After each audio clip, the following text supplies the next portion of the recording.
Bugun Olmazor mahallasida Milliy bank Jonjon Rahimning navbatdagi tadbirkorlar bilan uchrashuviga xush kelibsizlar. Bizda bank mahsulotlarimiz sizlarga taklif qilmoqchiman, aytib o'tmoqchiman. Kredit mahsulotlarimiz PQ7, prezident qaroriga asosan biznesga birinchi qadam kreditlarimiz bor. Muddati 1,5 yil muddatga foiz 23%dan. Bular kimlarga beriladi? O'z-o'zini band qilgan jismoniy shaxslarga beriladi.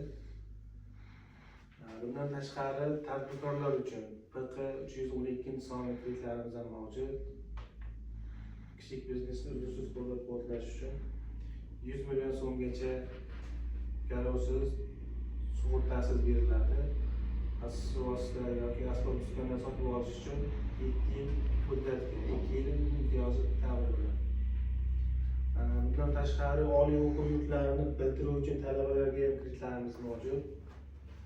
61 sonli qarorga asosan 50 million so'mgacha sug'urta asosida 1 milliardgacha likvidlik garov ta'minoti. Bunda shartlari oliy o'quv yurtini talabasi bitirganiga 3 yil to'lgan bo'lsa ham bo'ladi, bitiruvchi bo'lsa ham yoki o'tgan yil tamomlagan bo'lsa ham bo'ladi. Shartlari o'qish joyidan tavsiyanoma olib keladi. Haqiqatan bizda talabamiz tavsiya beramiz kredit olish kerak. Foizi 18%dan muddati 7 yil muddatga beriladi. Asos vosita olish uchun 7 yilga yoki aylanma mablag'larni to'lab o'tirishga bo'lsa 36 oyga beriladi.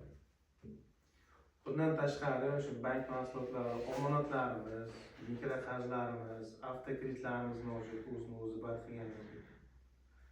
Kimda shu qanaqa savollar bo'lsa, marhamat javob beramiz savollaringiz.